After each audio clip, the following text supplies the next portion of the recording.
요즘 유튜브 보면요, 대표님 편하게 놀면서 돈 벌고 싶어 하는 분들이 많잖아요. 돈 버는 방법 있을까요, 편하게? 없습니다.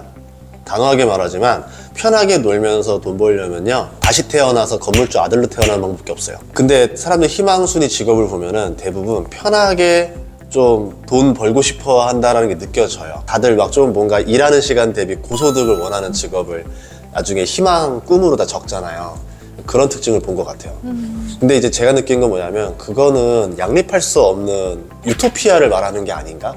내가 지금 일하는 게 힘드니까 좀 편하게 쉬면서 돈도 벌고 싶다. 그러니까 돈은 필요한데 일은 하기 싫다라는 지금 내 마음의 어떤 표현이 아닐까라는 거지만, 그거는 무지개 건너서 이야기고 무지개를 잡을 수는 없습니다, 여러분. 근데 이제 뭐 인터넷상으로도 그렇고 유튜브 안에서도 그렇고 그렇게 이룬 사람들이 많이 보이잖아요. 그분들은 도대체 어떻게 이뤄낸 걸까요?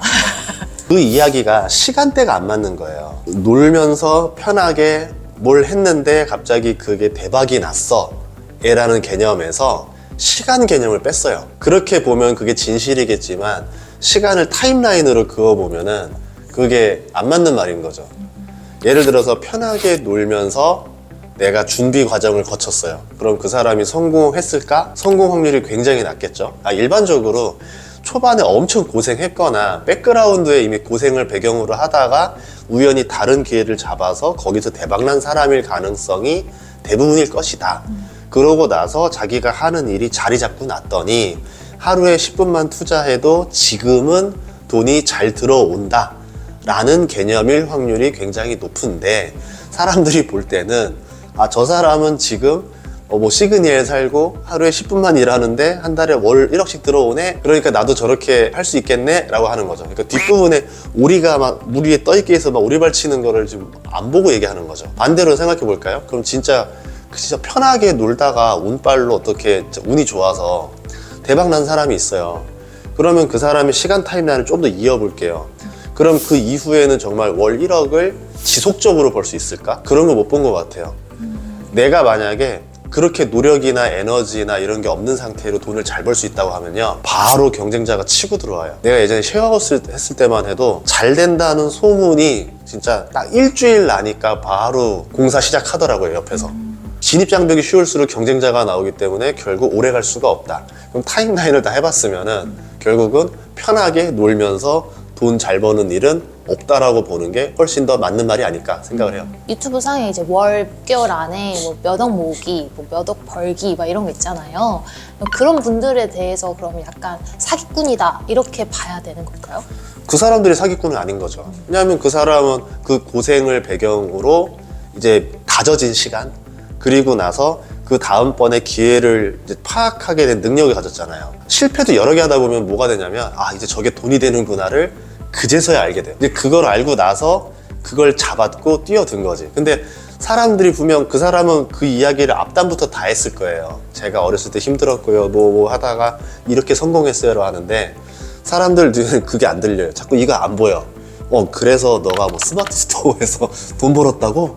그거 어떻게 하면 돼? 테크닉만 알려줘봐. 그렇게 되면서 들어오니까 이 사람이 말하는 거, 이 사람이 듣는 게 다르니까 서로 다르게 되는 거죠. 그 사람들한테 설명을 하려면 내가 얼마나 많은 고생을 겪었고 얼마의 준비 과정을 겪었다, 그렇게 해서 돈을 벌었다 라고 말을 해줘야 과대 광고가 아니겠죠. 그러지 않으면 과대 광고죠, 어떻게 보면. 그러면 도대체 어떻게 해야 성공할 수 있을까요? 하나는 확실히 버려야 돼요. 배제를 해야 돼요. 편하게 놀면서 성공하고 싶다 자체가 아이러니한 문구기 때문에 내가 성공을 하고 싶은 사람이냐, 그냥 편하게 놀고 싶은 사람이냐를 확실하게 택했으면 좋겠어요. 편하게 놀고 싶다고 하면은 정말 적당량만 일하고 적당하게 내가 시간의 여유를 많이 가질 수 있는 직업을 선택하면 돼요. 그 안에서 적당한 균형과 밸런스를 잡아서 살면 되는 거예요.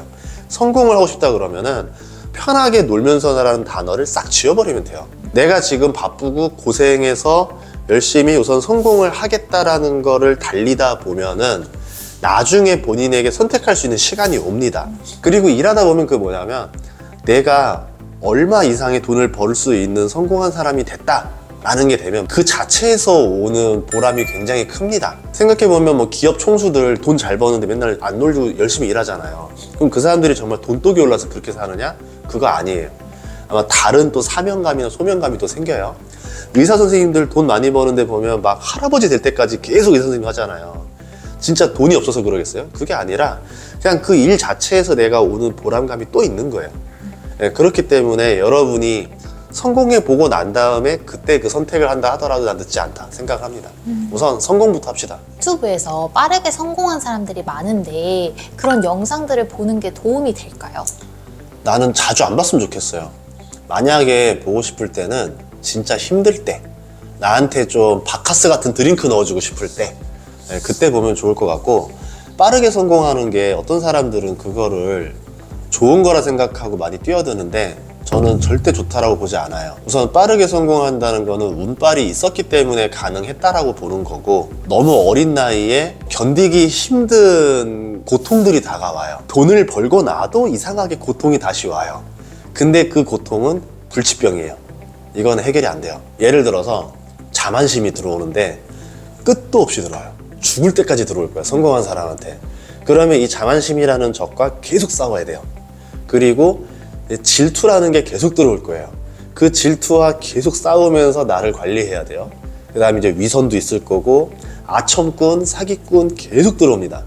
끊임없이 방어를 해야 되는데 내가 분명 성공하는 그 과정에서는 겪어보지 못한 것들이에요.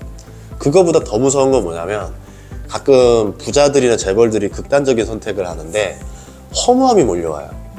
이게 제일 무서워요. 이제 부라는 것도 어느 정도 해보고 나면은 이제 그게 역치가 끝나버리거든요. 그 다음부터 꺾이는 과정이 생겨요. 그러면 그걸 못 견뎌내는 거예요. 그래서 우리가 해야 되는 건 뭐냐면, 정신 건강이 진짜 중요한 것 같아요. 이미 정신이 건강한 상태로 유지된 사람이 부자가 돼야 그 다음에 오는 보이지 않았던 이제 찾아오는 적들을 물리칠 수 있더라고요. 돈과 명예와 인지도가 있는 상태에서 정신 건강이 이상한 사람이 됐다? 안 좋은 결말이 나오겠죠. 결론을 한번 설명 부탁드리겠습니다. 결론은 무지개를 잡으려고 하지 않았으면 좋겠어요. 그냥 무지개를 잡으러 가는 과정 자체를 즐기고, 무지개를 잡았다 하더라도 너무 기대감을 안 가지면 그 자체가 즐거운 거거든요.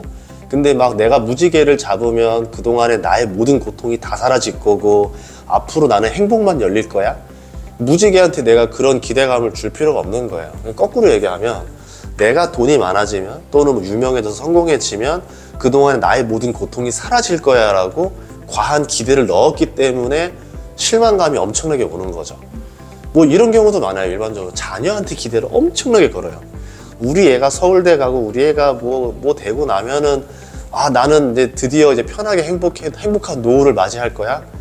정말 연관없는 얘기인데 자꾸 거기에다 투영을 합니다. 여러분만의 무지개가 뭔지 잘 생각해 보고 무지개에 대한 기대값을 뺐으면 좋겠어요.